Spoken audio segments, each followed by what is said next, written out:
Welcome to steno dictation. Dictation 5 second बाद शुरू होगा। स्टार्ट।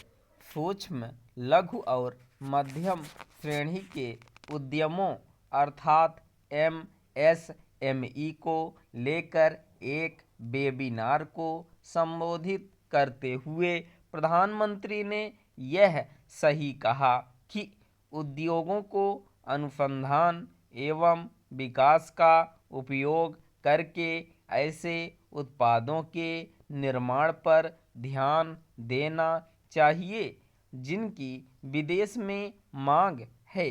लेकिन आखिर ऐसा कब होगा? उचित यह होगा कि यह जानने की कोशिश की जाए कि भारतीय उद्योग यह काम क्यों नहीं कर पा रहे हैं।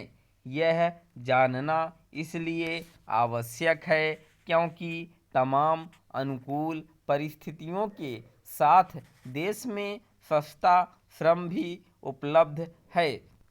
इस तथ्य को ओझल नहीं किया जाना चाहिए कि मेक इन इंडिया और आत्मनिर्भर भारत अभियान के बाद भी चीन विश्व का कारखाना बना हुआ है। हमारे उद्योग चीन का मुकाबला नहीं कर पा रहे हैं। चिंता की बात यह है कि अब कई पूर्वी एशियाई देश विश्व व्यापार में अपनी भागीदारी बढ़ा रहे हैं।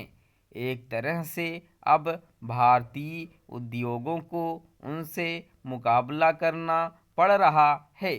यह ठीक नहीं। भारतीय उद्योग उस गुणवत्ता के उत्पाद नहीं बना पा रहे हैं जिनकी विश्व बाजार में मांग है। भारतीय उद्योग अपने उत्पादों की गुणवत्ता के मामले में ही नहीं पिछड़ रहे हैं बल्कि उनकी उत्पादन लागत भी अधिक है। हमारे उद्योग ऐसे उत्पाद भी नहीं बना पा रहे हैं जो उच्च तकनीक आधारित हों और जो अपेक्षाकृत महंगे हों। वे अपने उत्पादों को विश्व स्तरीय बना पाने में इसलिए नाकाम हैं क्योंकि अनुसंधान एवं विकास पर पर्याप्त राशि खर्च नहीं कर रहे हैं। विडंबना यह है कि जो कारोबारी आर्थिक रूप से सक्षम हैं और अनुसंधान एवं विकास पर आसानी से पैसा खर्च कर सकते हैं, वे भी ऐसा करने के लिए आगे नहीं आ पा रहे हैं।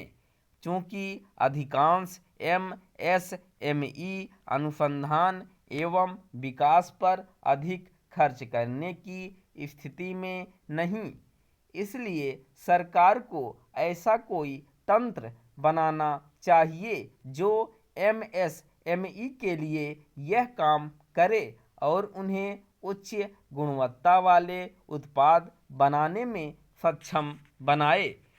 इससे ही उनके उत्पादों का निर्यात बढ़ेगा और यह कहा जा सकेगा कि भारत वैश्विक अर्थव्यवस्था के लिए वृद्धि इंजन बन गया है। सरकार को ऐसे औद्योगिक क्षेत्र बनाने चाहिए जहां पर उद्योगों के लिए वह सब कुछ आसानी से उपलब्ध हो जिसकी उन्हें आवश्यकता है। इस मामले में पूर्वी एशियाई देशों से सीख लेने में संकोच नहीं किया जाना चाहिए। प्रधानमंत्री ने अपने संबोधन में इसका भी उल्लेख किया कि बजट में सूक्ष्म, लघु और मध्यम श्रेणी के उद्यमों को प्रोत्साहन देने के लिए क्या उपाय किए गए हैं। उन्होंने 6 करोड़ से अधिक एमएसएमई के लिए कर्ज वितरण के नए तरीके विकसित करने की आवश्यकता पर भी बल दिया। ऐसा किया ही जाना चाहिए, लेकिन यह समझा जाए तो बेहतर कि इन उद्यमों की समस्या कर्ज लेने में कठिनाई नहीं है। स्टॉप।